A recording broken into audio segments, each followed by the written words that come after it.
Salut, c'est Marc-André de Lesage. On est de retour au 20 Fenwick à Montréal-Ouest. Nos travaux sont quasiment terminés. Je vais vous montrer un petit update d'où on est rendu. Je vous montre ça. Donc ici, ça se trouve être l'endroit où on avait fait notre rampe pour rentrer au sous-sol. Maintenant, la porte est fermée. Ce qu'on voit, c'est notre coffrage. Donc, ça a été fermé en conséquence des mesures que l'architecte nous a données pour la fenêtre qui va s'en aller là.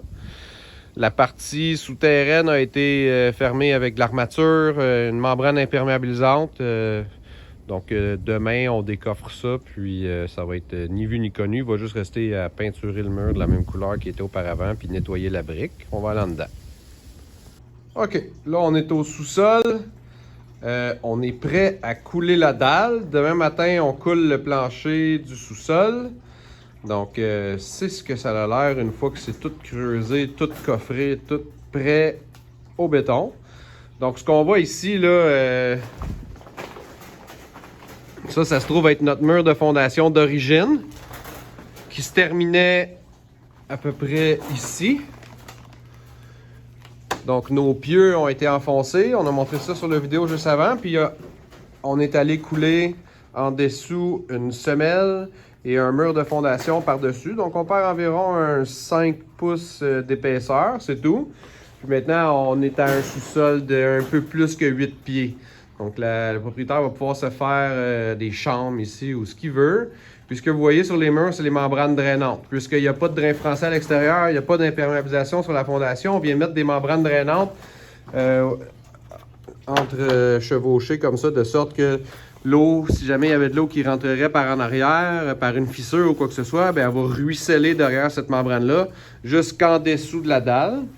Puis en dessous de la dalle, on a un drain français qu'on a installé. Donc cette eau-là va être captée. On le voit ici, le drain, là, vous voyez, le blanc là, en dessous ici, ça se trouve être notre drain qui fait tout le tour de la maison. Un drain qui est perforé.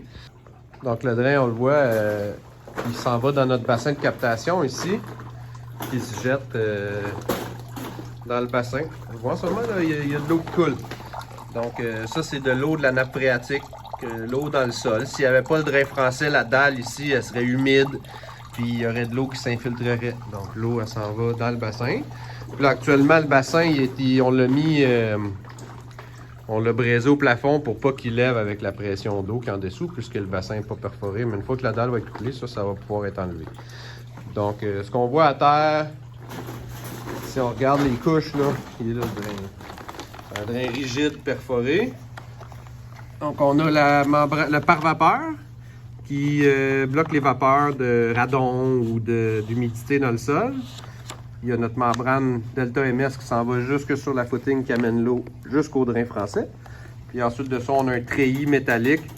Le treillis métallique, lui, il va être là, il est tout déposé à terre comme ça, mais au fur et à mesure que la dalle va être coulée, on va le relever pour qu'il soit dans le milieu de la dalle. Puis ici, c'est nos deux poteaux de soutien de la cave qui sont nouveaux, 4x4 en acier, avec des plaques d'acier en haut, comme on voit là.